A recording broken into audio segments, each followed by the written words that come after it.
Vamos a ir dando paso a la cuarta mesa redonda de esta jornada conmemorativa del 40 aniversario. La primera de la tarde, después de haber hecho un necesario parón para alimentarnos un poco.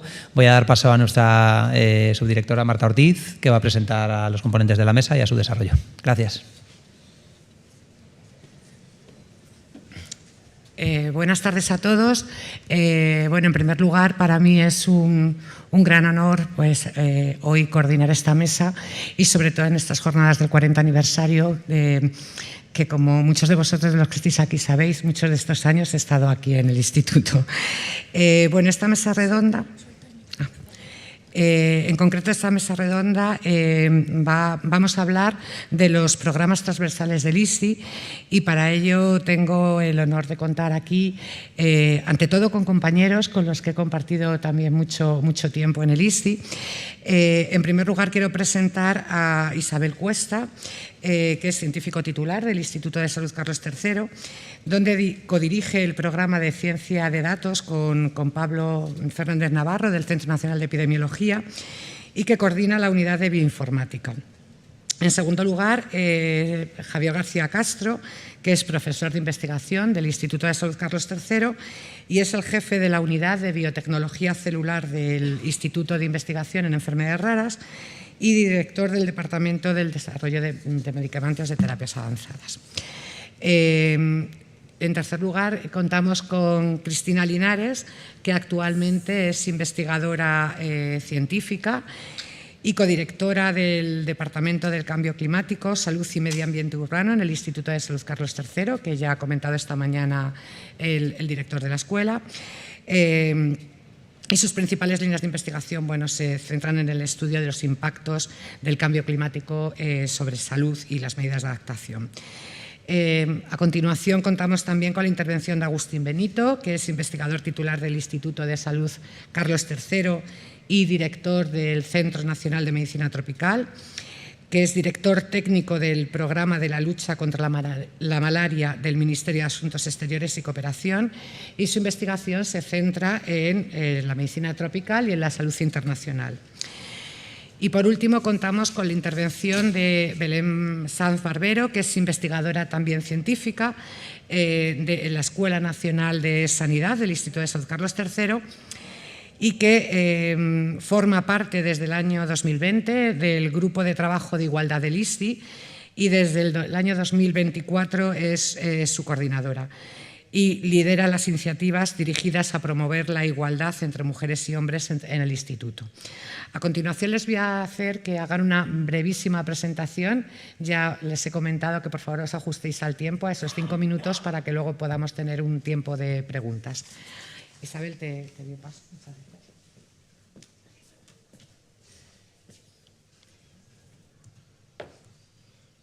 Bueno, pues muchas gracias, Marta, y buenas tardes a todos, a los que estamos aquí en streaming también. Gracias por permitirme presentar, también en nombre de Pablo, el estado en el que tenemos el programa, este programa que está en fase de definición y de alineamiento, porque pues, por su carácter transversal necesita de un tiempo para madurar y para finalmente ser aprobado. Recordaros los hechos que promueven este programa, pues es algo obvio para todos. Los datos, estamos en la era de la ómica y la ciencia de datos es clave para la investigación biomédica y la salud pública. Por otro lado, tenemos obligación de alinearlos con el Reglamento Europeo de Datos de Salud, que entra en vigor en no mucho tiempo. En el año que viene tenemos ya requisitos que cumplir. Por otro lado, alinearnos igualmente con el eje IMPACT, con los diferentes programas que tiene y los diferentes proyectos que han sido financiados, y con el EDIC, que es la infraestructura digital europea, que requiere también de respuesta. Al final, el programa lo que pretende es dar implantar o facilitar la implantación de la medicina de precisión o medicina genómica en general.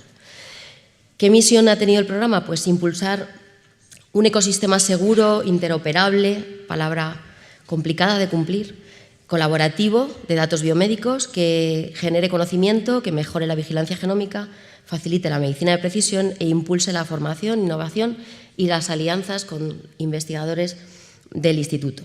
Esa es la misión que el programa se planteó. El organigrama que tiene el programa o los componentes, como os ha dicho Marta, lo coordinamos desde el Biodama, en el Centro Nacional de Epidemiología, y nosotros en Bioinformática, y colaboran con nosotros tanto la UTIC como la UITES, Tecnología de Telemedicina y Salud Digital. Por supuesto, colaboramos con otros actores necesarios para que el programa para que funcione. Hemos realizado una serie de avances que son clave en este tiempo, fundamentales. El primero ha sido la infraestructura de gestión y almacenamiento de datos genómicos. Eso es algo que se ha puesto en marcha en esta década última, y hemos establecido una cartera de servicios de análisis de datos genómicos. Actividad muy, muy importante que ha facilitado, como os decía, la implantación de la medicina de precisión de alguna manera. Pero luego, de manera muy breve, os voy a contar 3 plataformas o 3 infraestructuras que son la base de esta misión que queremos cumplir dentro del programa, que al final nos llevarán a construir lo que denominamos nuestro espacio de datos. Hemos construido la plataforma de vigilancia genómica con el primer caso de uso que ha sido RELECOP, ya ha sido mencionado esta mañana de lo que era RELECOP. Hemos construido la plataforma de datos clínicos, genómicos y epidemiológicos en el contexto de un PMP, de MEPRAM, y estamos instalando el primer nodo federado en España de la infraestructura genómica EGA para dar soporte a Impact Cohorte, entre otros. Entonces, muy brevemente, RELECOP, ya se ha dicho que era el proyecto que ha liderado el Laboratorio de Virus Respiratorios, en concreto la IP era Inmaculada Casas, y la idea de RELECOP era hacer la vigilancia genómica de los virus respiratorios. Pues hemos construido toda la infraestructura técnica que soporta esta vigilancia, recibiendo los datos de los distintos laboratorios de los hospitales miembros de RELECOP, facilitando la integración, validando esos datos, analizándolos, creando una base de datos que nos permita explotar esos datos, dando una visión de lo que está circulando a nivel nacional de los virus respiratorios. Eso ha sido fundamentalmente el trabajo en el contexto de un proyecto europeo. RELECOP da soporte al Laboratorio de Virus Respiratorios, facilitando la información que comunica al Centro Nacional de Epidemiología en las labores de vigilancia genómica. El proyecto MEPRAM es la plataforma de integración de datos clínicos, genómicos y epidemiológicos, medicina personalizada para microorganismos multiresistentes. Bueno, pues es un proyecto en el que la infraestructura que se ha generado trata de compila todos los datos recogidos en los 17 hospitales que pertenecen al proyecto, es un PMP del ISCI, y esos datos, como os digo, de ese carácter clínico, genómico y epidemiológico, se han hecho interoperables. Os decía que la dificultad era hacerlo interoperable, pues son datos que ya se pueden explotar. ¿Y cómo los estamos explotando? Bueno, pues mediante IA, que era nuestra primera alternativa, y respondiendo, por ejemplo, a un caso de uso de sepsis. En puerta de urgencias queremos predecir sepsis provocada por bacterias multiresistentes, sí o no. Y esa es nuestra primera experiencia con este proyecto, que ya, como os digo, está en marcha. Y por último, estamos construyendo el nodo federado del archivo de genomas europeo, del EGA, lo que llamamos FEGA, el FEGA ISTI Ciber.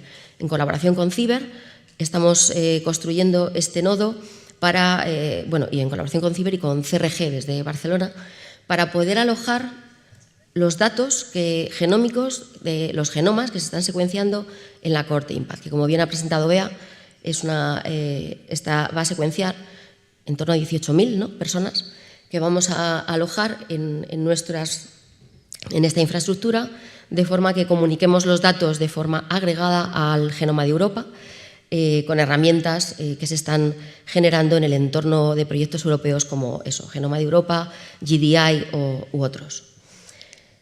Esas 3 actividades clave, pues al final son casos de uso que nos van a permitir construir el espacio de datos que es nuestro objetivo, ISTI Ciber, el datahub.isti.es, en un futuro, esperemos, infraestructura bajo el paraguas de una oficina en el instituto, que agregue todos los datos que se están generando, que permita explotarlos bajo al final una gobernanza que el instituto defina, pero que nos genere finalmente el conocimiento y nos alineemos fundamentalmente, como os decía, con reglamentos como el Espacio Europeo de Datos de Salud.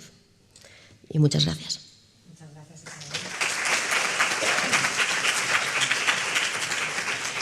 Javier, tienes la palabra.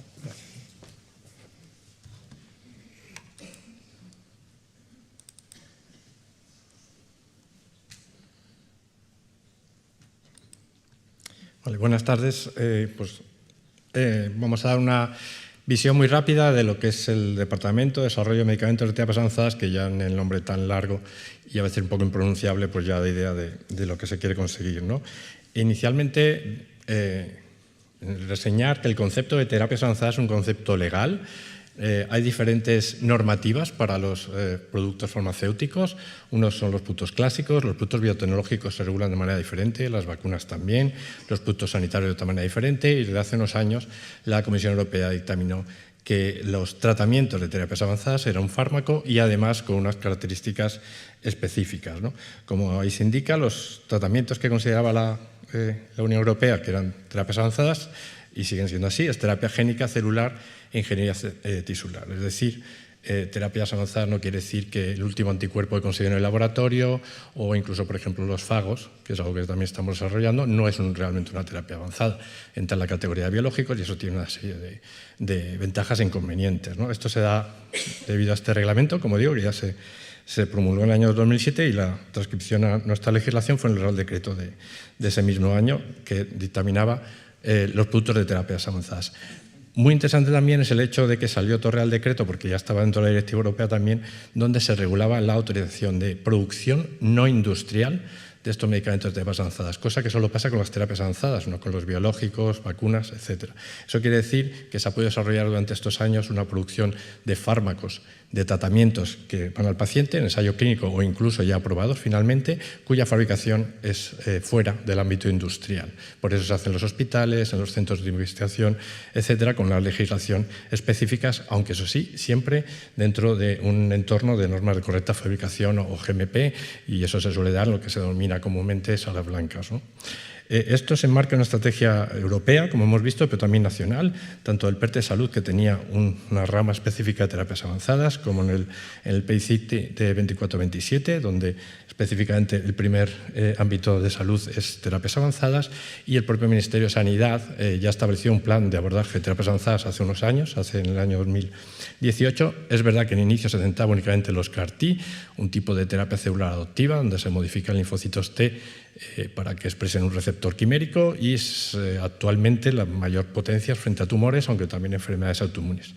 Sin embargo, visto todo el auge que está cogiendo las terapias avanzadas, porque ya son muchos fármacos aprobados por la EMA, también la FDA, Japón, etcétera, etcétera, este siguiente plan de terapias que se acaba de poner en marcha el año pasado, 25-28, incluye todas las terapias avanzadas, no solo los CAR-T, terapias celulares, terapia génica, etcétera, ¿no?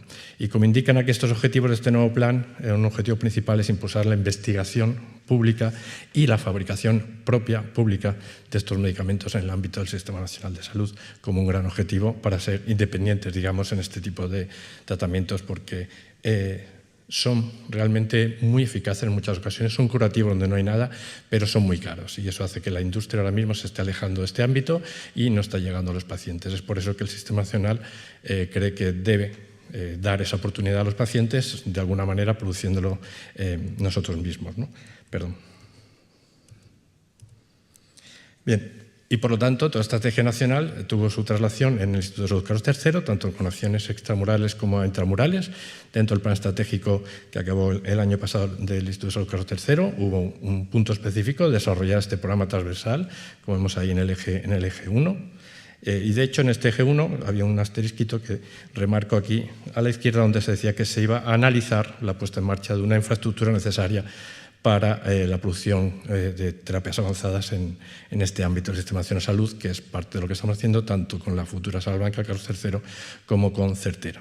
Y eso sería la visión global de este apoyo del Instituto a las terapias avanzadas, la parte extramural, intramural. Externamente hay una RICORS de terapias avanzadas, TeraPlus, que hace la parte de investigación preclínica. Se está constituyendo Certera, que es una red nacional también de producción GMP de terapias avanzadas, solo producción, no investigación preclínica, no investigación translacional, producción en salas blancas, pero en red. Y incluso se ha generado una empresa público-privada que es Terafront, en donde el Estado tiene el 49% de las acciones, con la finalidad específica de desarrollar industrialmente fármacos de terapias avanzadas. Por supuesto, esto está apoyado con otra serie de redes y organismos del Instituto, como la plataforma Screen de CROs públicas, etc. ¿no? Y internamente pues, se ha creado este Departamento de Transversal de Terapias Avanzadas para dar este mismo impulso y donde esperemos que en el futuro también contemos con la Sala Blanca. Esto fue la resolución donde se creó el DMTA. Estas son las unidades que actualmente lo componen. Las 3 de abajo somos partes del IER, como se ha mencionado, y las unidades de arriba dependen exclusivamente del DMTA, que cuelga directamente de la subdirección de SAFI. Estamos ahora mismo instalados en la planta 0 del edificio del CTA.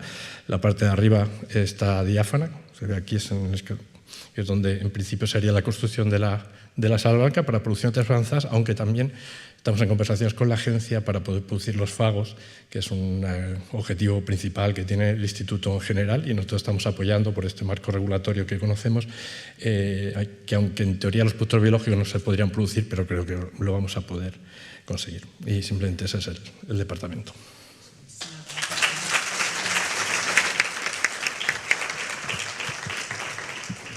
Te doy la palabra a Cristina.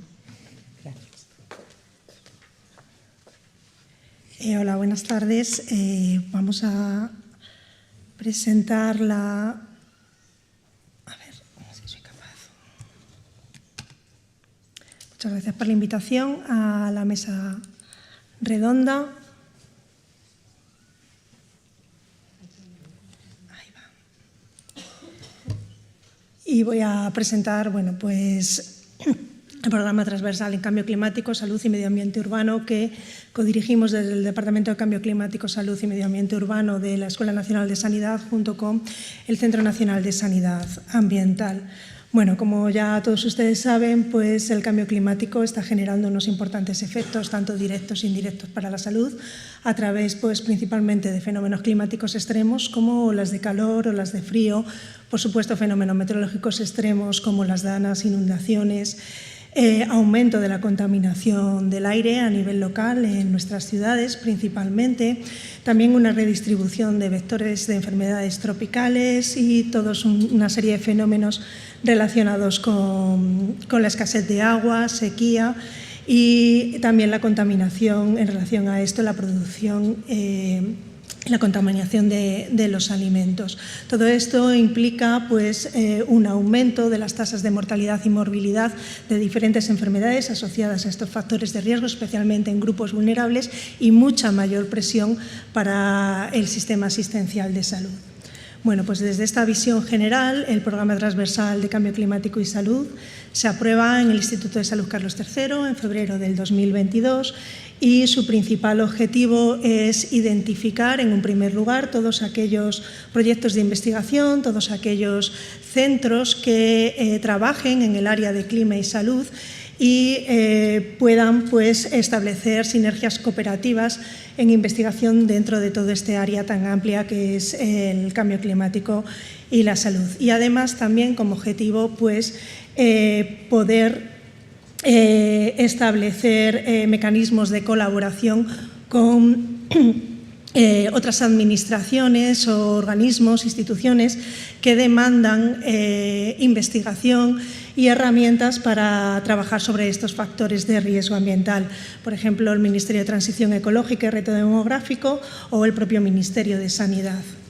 Por eso el plan estratégico pues, se articula en 6 ejes de acción estratégica. El primero es el de la investigación, ¿no? Impulsar estos estudios clave, principalmente en 6 líneas críticas de investigación: temperaturas extremas, contaminación, principalmente atmosférica, sequías, transmisión de vectores de enfermedades, calidad de agua y alimentos, también todos aquellos factores del riesgo implicados en la salud humana y, por supuesto, también establecer ese sistema de monitorización y vigilancia de la morbimortalidad asociado a los riesgos derivados del cambio climático. Otras áreas que se presentan en este programa es la del asesoramiento técnico, como decía, mediante una cartera propia de servicios que permita participar en informes, programas o acciones de investigación que demanden, por otra parte, organismos, universidades, otras administraciones. Un área de coordinación de la información donde se integran todos estos datos y se hacen accesibles a todos los investigadores del Instituto de Salud Carlos III. Y luego también un área muy importante de capacitación docente o de formación, actualizando los programas que ya hay, pero también para responder a la demanda, a esa necesidad que hay de formación tanto técnica como de profesionales del Sistema Nacional de Salud en el área de cambio climático y salud. Por supuesto, también deberíamos de contar con un área de difusión, bien a través del Departamento de Comunicación del propio instituto, y también haciendo, pues, por ejemplo, un repositorio específico para publicaciones relevantes, informes del área de cambio climático y salud. Por otra parte, pues ya están identificados esos centros, qué proyectos pueden formar parte dentro del plan estratégico inicialmente, y me gustaría comentar ya para finalizar otras iniciativas que hay a nivel estatal. Por una parte, el informe que publicó el año pasado, en diciembre del año pasado, la Oficina Española de Cambio Climático, en el que colaboramos a través de nuestro departamento, que se llama ERIC, Evaluación de Riesgos e Impactos Derivados del Cambio Climático en España. No solo se centra, por supuesto, en el sector salud, sí que es uno de los más relevantes, pero también pues, se centra en todos los demás sectores implicados en los riesgos del cambio climático. Se identificaron, por supuesto, las olas de calor como principal amenaza real, los grupos de máxima vulnerabilidad, pues personas mayores y también los trabajadores al aire libre, y otros factores que amplificaban el riesgo, como factores de urbanización, la mala calidad de la vivienda, la falta de zonas verdes y determinados riesgos claves sobre los que hay que empezar a monitorizar y trabajar los impactos sobre las tasas de mortalidad y morbilidad, como la sinergia que se establece durante las olas de calor con ese aumento de la contaminación atmosférica. Se puede consultar en la página web de la Oficina Española de Cambio Climático, y ahí, bueno, pues se abordan otros impactos multidisciplinares del área de clima y salud, como es, por ejemplo, también la extensión de enfermedades transmitidas por vectores o el área de salud mental. Por otra parte, y a nivel más político, tenemos el Pacto de Estado frente a la emergencia climática, que es una intención de acuerdo de país que pretende articular un sistema que sea menos reactivo, es decir, no solo intervenir cuando se está produciendo el evento extremo, sino que haya una planificación estratégica de prevención previa, ya que España es uno de los países más afectados por los riesgos del calentamiento global.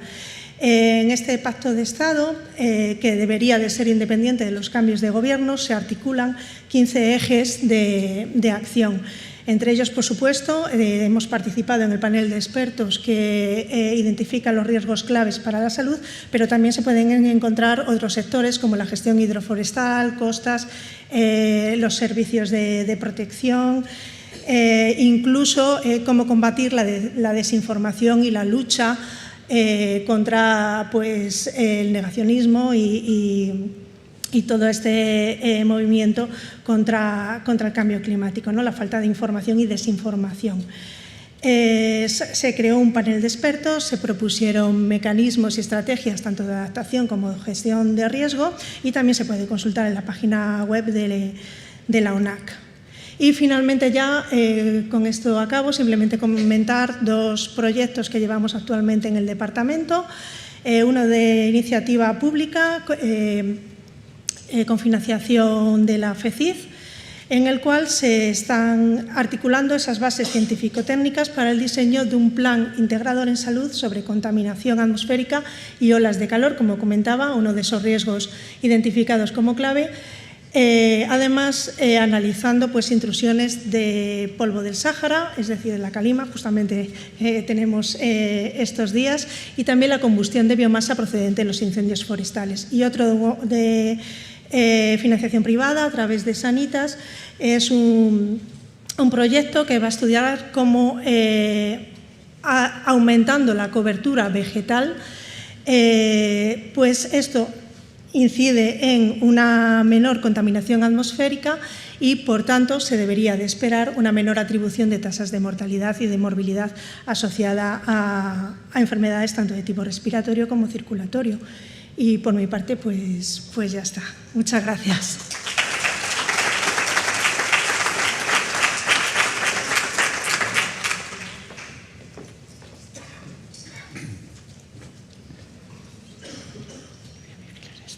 Bueno, en primer lugar quiero agradecer la invitación a participar en estas jornadas del 40 aniversario de nuestra institución.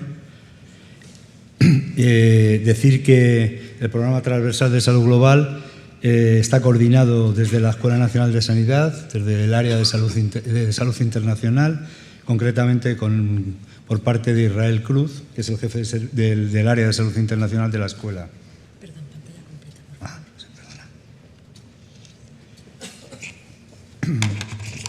De manera que básicamente se entronca dentro del plan estratégico en la línea estratégica número 4 de internacionalización y recorre pues, los 4 ejes estratégicos que tiene el Instituto, que van desde la investigación, la coordinación de la investigación hasta la docencia, pasando por la gobernanza y participación estratégica.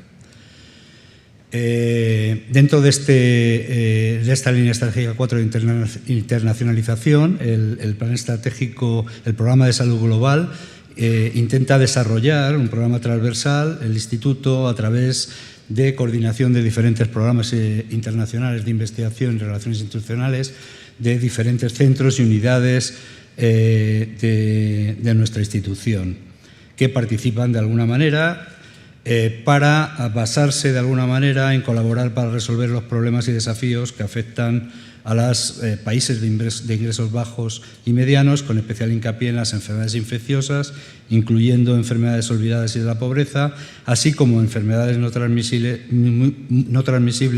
muy prevalentes en estos países. Entonces, el programa de salud global se entronca dentro de la estrategia de salud pública del 2022. Ya hay una estrategia española de salud global del 2025 al 2030, con lo cual también está alineada. También está alineado con el plan director de la cooperación española, de la ECI, de la Agencia Española de Cooperación Internacional para el Desarrollo, y dentro de la agenda de la Estrategia de Desarrollo Sostenible del 2030. De esta manera, hay 3 escalas de acción que se pueden ir vislumbrando en el programa de salud global. Por un lado está a escala nacional la capacidad científica que tiene el Instituto. Por otro lado, a escala bilateral y regional, la parte de cooperación científica para el desarrollo que lleva a cabo en el diseño y financiación de programas la ECID. Y por otro lado, la Unión Europea a escala global, que es el marco estratégico de definición de prioridades y normativas sanitarias, de mecanismos de financiamiento como son EUHealth, Horizon, la plataforma de ensayos clínicos para África, de CTP y otros organismos internacionales como en este caso es la OMS, Afro, etcétera, etcétera. Se crea, a raíz de generarse el programa, un programa transversal, un grupo de trabajo que prácticamente está relacionado con la mayor parte de los centros y varias unidades que intervienen del Instituto de Salud Carlos III, y ya digo que la coordinación se realiza desde el área de salud internacional de la Escuela Nacional de Sanidad. Desde este programa, una vez hecho el grupo de trabajo, se encarga para realizar una matriz DAFO para ver debilidades, fortalezas, amenazas y oportunidades, y de este marco de debilidades, amenazas, fortalezas y oportunidades salta como debilidades la falta de coordinación, recursos y visibilidad interna en el entorno de la salud global. Como amenazas, alta competencia y escasa diferenciación entre otros frente a otros centros nacionales e internacionales que ya llevan mucho tiempo en ese ámbito y tienen esa denominación de Programa de Salud Global, y como fortalezas la alta capacidad científico-técnica, el reconocimiento internacional de muchos de los grupos, de los centros que he mencionado anteriormente y que participan en el programa, y como oportunidades la salud global como prioridad en agendas políticas y programas europeos que está ahora mismo en todo ese ámbito, ¿no? Y luego el potencial para alianzas estratégicas y mayor visibilidad internacional. Todo el trabajo del grupo estratégico o del grupo de trabajo lo que define son, en principio, 4 ejes estratégicos, que son los que veis ahí, que van desde la investigación a las relaciones internacionales y la cooperación, con una serie de líneas de intervención que veis ahí, que también van desde la inteligencia epidémica o la preparación y respuesta a pandemias hasta el cambio climático y la contaminación ambiental. Siempre con 2 enfoques, que son el género y una salud, ¿no? One Health, que es algo que es fundamental. Y aquí quiero intervenir, me he permitido el hacer rápidamente una valoración histórica de los 36 años que el Instituto de Salud Carlos III lleva en Guinea Ecuatorial como un ejemplo de la estrategia de salud global. Aquí seguramente algunos, los más mayores, reconoceréis algunos de los que aparecen en las diapositivas. La presencia del Instituto en Guinea Ecuatorial es desde el año 1991 y ha tenido financiación y presencia durante todo este tiempo, de manera continua y de manera transversal, con financiaciones de organismos internacionales, de la Unión Europea, de fundaciones público-privadas, como puede ser la Fundación Gates, etcétera, etcétera.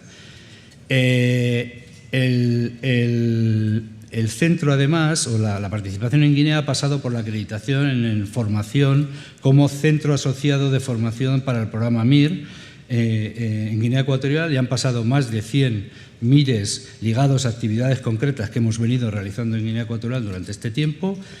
Ha habido una producción científica de 110 publicaciones en diferentes enfermedades.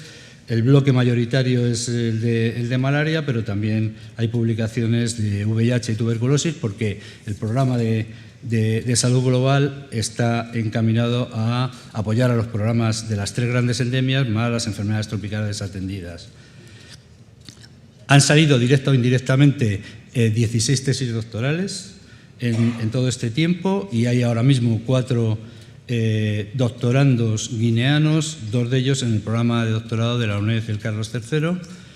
Y como hitos conseguidos mediante evidencia científica, pues en todo este tiempo pues se ha conseguido que la enfermedad del sueño haya dejado de ser un problema de salud pública en Guinea Ecuatorial, ya una certificación de la OMS, que la oncocercosis haya sido eliminada de la isla de Bioko y en la región continental haya dejado de ser también un problema de salud pública. Estas son fotos que veis antiguas del inicio de nuestra colaboración allí, de nuestra participación, y ahora, a base de proyectos de evidencia científica, proyectos de investigación, hemos conseguido presionar para que, o aprovechar para que el gobierno guineano desarrollara un instituto que se llama Instituto de Investigación en Salud Pública de Guinea Ecuatorial, que está en una población cercana a Malabo, que es la capital.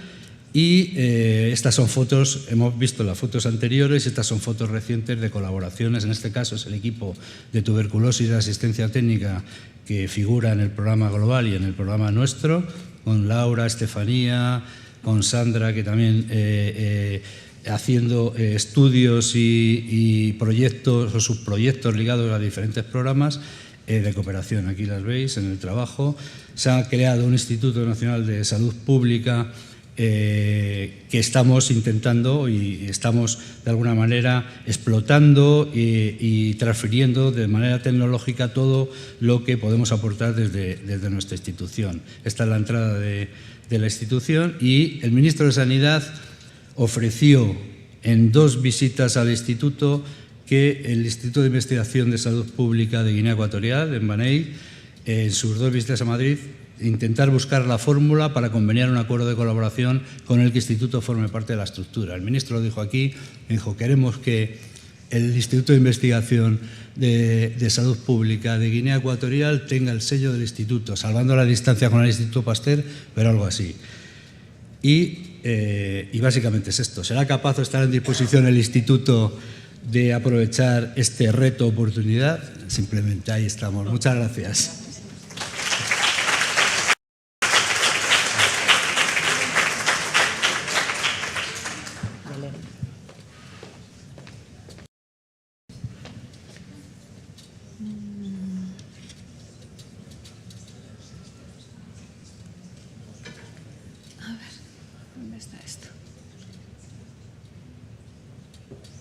¿Dónde está Lara?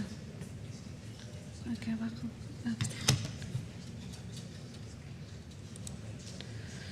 Aquí, ¿verdad?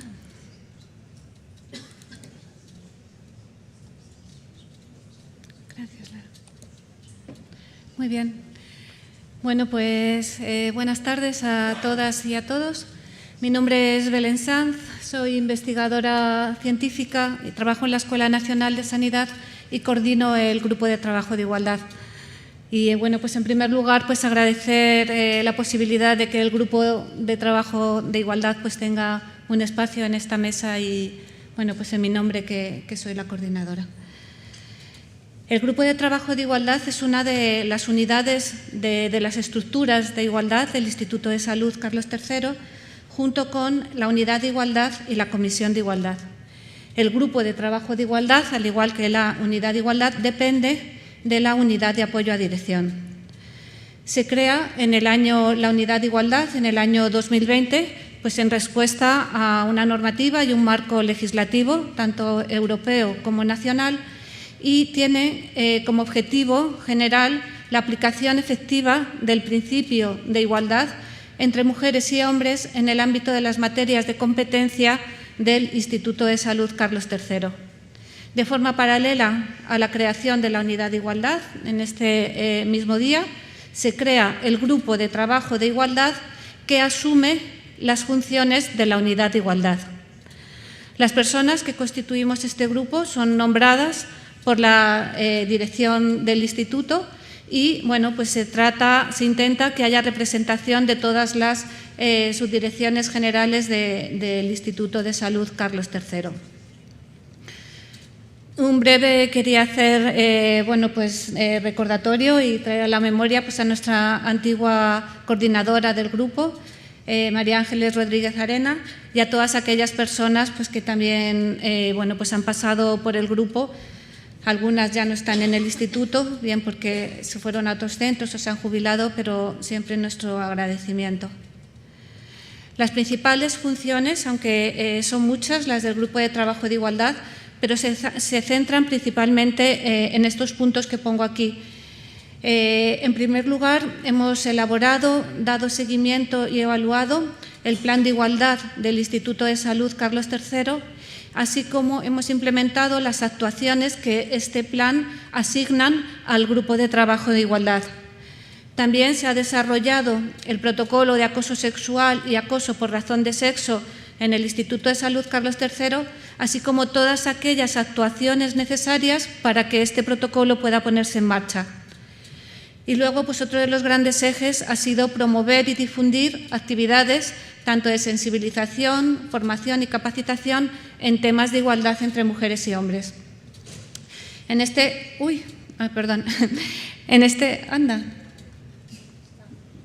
sé por qué se me va. A la página anterior. Vale. En relación al plan de igualdad, pues ahora mismo tenemos vigente el segundo plan. Está en la página web del Instituto y durante el año 2024 hicimos una evaluación de este plan, que también pues dicha evaluación y seguimiento también podéis verlo en la página web del Instituto. Como digo, pues también elaboramos el protocolo de actuación frente al acoso sexual y por razón de sexo. Se han elaborado 2 protocolos porque en el año 2024 hubo un Real Decreto que obligó a elaborar nuevos protocolos en la Administración General del Estado y pues está en funcionamiento, estuvo pues en tiempo y forma.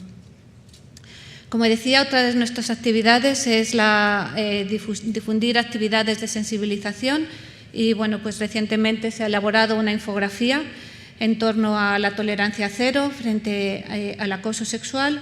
Y luego también pues, hemos realizado pues algunas iniciativas en efemérides claves, como es el Día Internacional de la Mujer, el 8 de marzo. También se han realizado iniciativas en el Día Internacional de Acción por la Salud de las Mujeres, el 28 de mayo, o el Día Internacional para la Eliminación de la Violencia contra la Mujer. Toda la información pues, se encuentra en Repisalud, accesible, y también se puede ver a través del canal de YouTube del Instituto de Salud Carlos III. También pues coordinamos todo lo que es la formación interna en igualdad del Instituto y pues hemos diseñado todo lo que es el portal web del Instituto en relación a mujer, igualdad, mujer y ciencia, así como todo lo que es la página, el apartado de intranet de igualdad, mujeres y ciencia. Y bueno, pues nada, ya para terminar, decir que todo esto pues, ha requerido pues, una coordinación y un apoyo importante pues, de una gran cantidad de unidades del Instituto de Salud Carlos III, a las cuales pues, agradecemos su buena disposición, porque sin ellas no habría sido posible llevar a cabo esta actividad. Muchas gracias.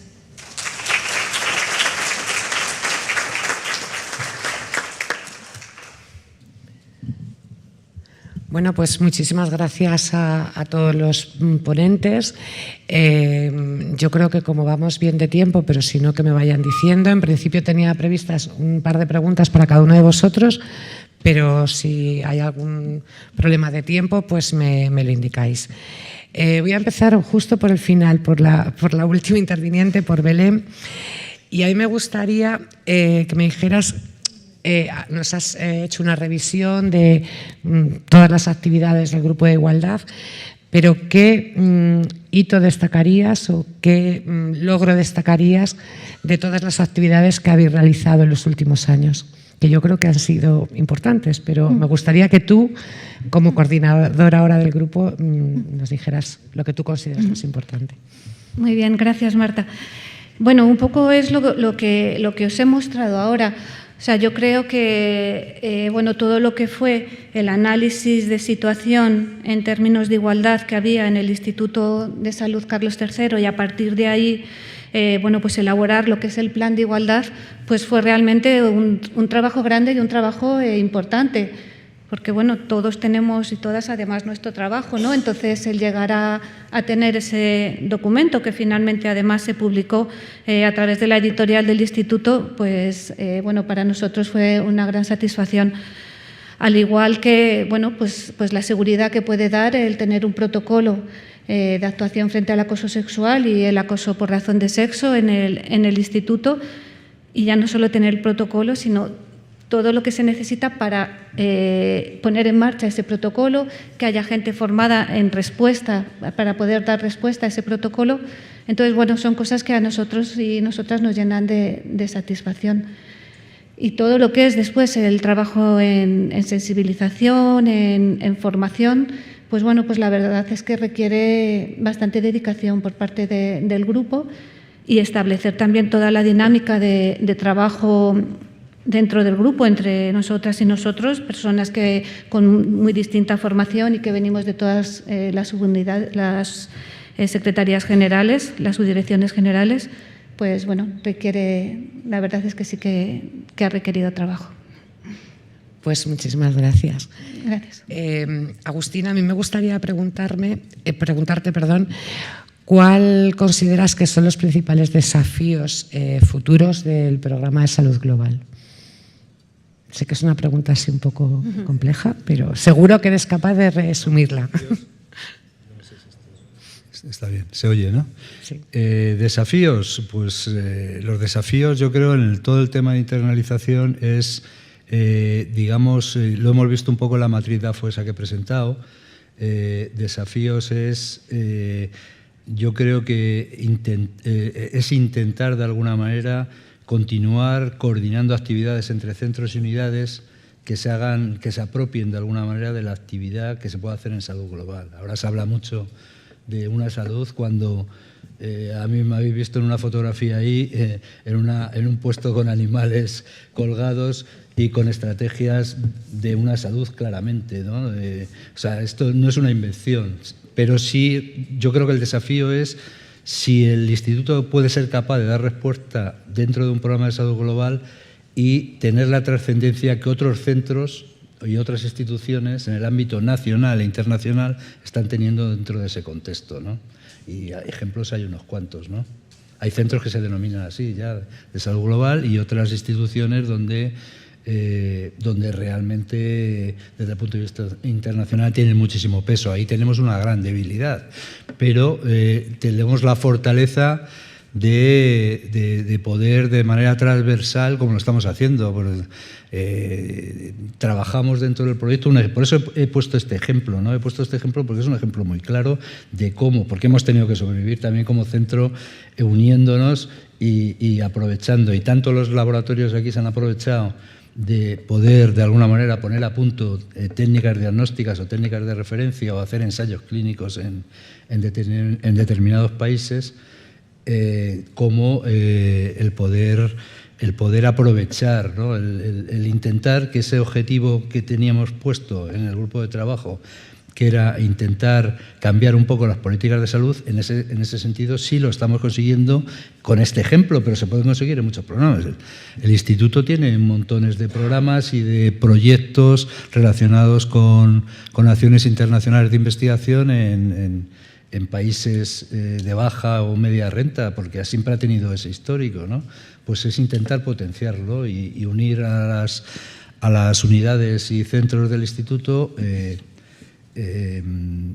generando proyectos y estrategias para cambiar las políticas de esos países. En el caso de Guinea nos ha ido muy bien, ¿no?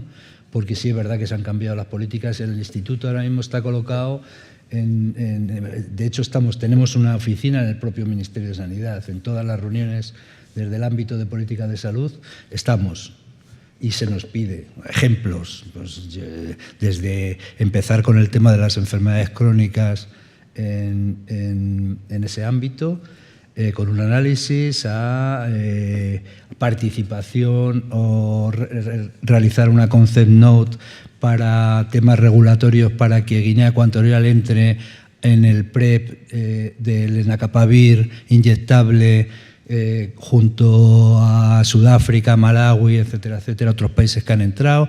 Ese es el cambio de política que realmente las investigaciones que estamos haciendo puede figurar. Y aquí veo un montón de gente con la que colaboramos, y otros ya no están con nosotros, pero hay una trayectoria, aunque pueda parecer en principio exótica, bastante importante a la hora de influir en las políticas nacionales de países que lo necesitan, ¿no? Simplemente no quiero extenderme mucho. Muchas gracias, Agustín. Cristina, a mí me gustaría, aunque bueno, creo que los objetivos fundamentales de los programas transversales es la colaboración entre centros. En el caso de vuestro programa de cambio climático, salud y medio ambiente urbano, ¿qué valor añadido dan las instituciones externas al ISTI que pueden colaborar y que colaboran con vosotros? Bueno, pues yo creo que instituciones de las que nos nutrimos, ¿no? Y tiramos, como por ejemplo puede ser el CIEMAT o la propia Agencia Estatal de Meteorología, para nosotros es clave poder trabajar con ellas y poder establecer convenios de colaboración, porque, por ejemplo, en el tema de la monitorización de los riesgos ambientales hay muchos parámetros que realmente son este tipo de organismos los que miden y los que dan el primer signo de alerta, ¿no? Pues en el caso de los incendios forestales, por ejemplo, que comentaba en la presentación, es el CIEMAT el que tiene los parámetros para medir, pues, velocidad del viento, cantidad de contaminación en la atmósfera, y eso nos permite integrarlo dentro de los sistemas de alerta temprana. Y a EMED lo mismo con el tema de las temperaturas. De hecho, ya trabajamos en coordinación con ellos en el tema de las olas de calor, ¿no? Entonces, todas estas agencias o organismos o instituciones externos al instituto nos proveen de esos datos básicos que dentro del estudio de clima y salud es fundamental, porque nos alimentamos unos de otros. Ellos es un trabajo más de monitorización y el nuestro es más pues de gestionar el impacto en salud y los mecanismos de prevención y de alerta, ¿no? El establecimiento de umbrales, etcétera. Y luego, además, también hay otra perspectiva que también nos transmite, por ejemplo, en el caso de la Oficina Española de Cambio Climático, que son las necesidades ciudadanas, ¿no? También el que transmitan mediante estudios que realizan sobre percepción del cambio climático, sobre qué medidas más urgentes, qué grupos son más vulnerables y todo este tipo de ciencia ciudadana, también creo que es bastante necesario para priorizar las acciones, ¿no? Dentro de un programa de vigilancia que lo que quiere es articular, como comentaba, pues sobre todo mecanismos de alerta temprana y de prevención, más que, por supuesto, intervenir cuando se está produciendo el fenómeno, el evento, pero luego trabajar también en los mecanismos de recuperación es igual de importante. Y desde el punto de vista de salud pública, pues creo que es fundamental, además. Y Javier, yo, bueno, un poco en la misma línea que le preguntaba a Cristina, en tu caso me gustaría saber qué consideras o qué valor añadido crees que tienen los programas transversales en acelerar la traslación de la investigación directamente del laboratorio al paciente. Sí, pues como hemos comentado, eso es una estrategia nacional, pero el Carlos III es el actor principal. Sí, hemos visto en la diapositiva que he puesto el departamento partiendo de una idea, de una nueva idea de terapia, de tratamiento de fármaco basado en terapias avanzadas, que muchos investigadores lo ponen en estación independiente, pero que es verdad que en España tenemos la fortuna de tener una red muy bien integrada desde hace años, que es TeraPlus actualmente. De ahí se puede pasar a una fase 1, que también el Carlos III puede financiar a través de los ICIs, los programas de investigación clínica independiente. Tenemos sitios donde hacerlo, salas blancas que suelen ser públicas en el hospital. Todavía Carlos III no tiene la propia, pero además vamos a tener la red nacional de producción, que es certera, y después la parte industrial o directamente en el enlace local. Tenemos todo el marco que de alguna manera u otra está en el paraguas del Carlos III, ¿no? Entonces, en este ámbito el departamento sería a lo mejor ese punto de contacto, tanto investigadores aquí propios como incluso externos.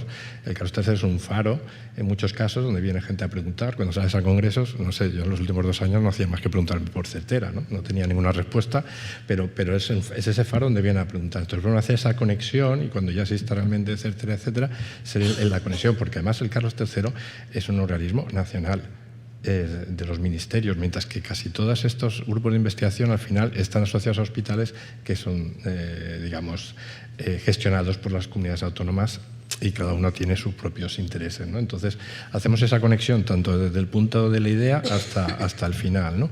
Y en este caso, además, en el departamento tenemos gente con conocimiento legal y técnico de cómo es esta producción GMP que estábamos diciendo. Por lo tanto, nuevamente, tanto a investigadores de dentro como de fuera del Carlos III le podemos dar esa asesoría de cómo hacer este camino legal que es complicado para que tengas la autorización de la Agencia Española del Medicamento para la realización del ensayo clínico e incluso, que es lo habitual en terapias avanzadas, que seas tú mismo o una sala blanca asociada quien haga tu producto. Y eso conlleva unos requisitos estructurales de gestión de calidad y del producto muy específicos y donde ahí les podemos dar un impulso, como digo, además todo en red y redes que son del propio Carlos III. Isabel, tú como responsable del Departamento de Bioinformática dentro de unidades científico-técnicas, ¿cuál crees que ha jugado y que juega, qué papel juega vuestra unidad en los programas transversales del IS? Bueno, es difícil también. Pero lo voy a resolver. Tú has definido el programa transversal claramente como un programa que tiene que identificar un objetivo que sea común a muchos, no a uno. O sea, si es posible al conjunto del instituto, idealmente. Entonces, al final, la unidad de bioinformática construye de alguna forma infraestructura que responde a esas necesidades, con lo cual La unidad se ha convertido en un facilitador, capacita el poder dar respuesta a preguntas que se hacen desde distintos ámbitos, distintas líneas de investigación que están basadas en los datos. Y la unidad, y bueno, en concreto también los diferentes colaboradores del programa, las diferentes unidades que estamos participando en ese desarrollo, al final lo que hacemos es poner en común esas capacidades que tenemos muy complementarias para explotar, bueno, mejor dicho, primero para organizar datos, que es primero necesario, después analizarlos, integrarlos, explotarlos, con lo cual nos convertimos en capacitadores, habilitadores, facilitadores de dar respuesta dentro de ese programa. Pues muchas gracias. No sé cómo vamos de tiempo, son las 4, pero si cortamos aquí. No, lo digo por vosotros. Podemos seguir preguntándoles, vamos, yo creo que sí, es súper interesante, pero lo digo por los tiempos, ¿no? Pues de nuevo, muchísimas gracias a todos y un placer haber compartido la mesa con vosotros.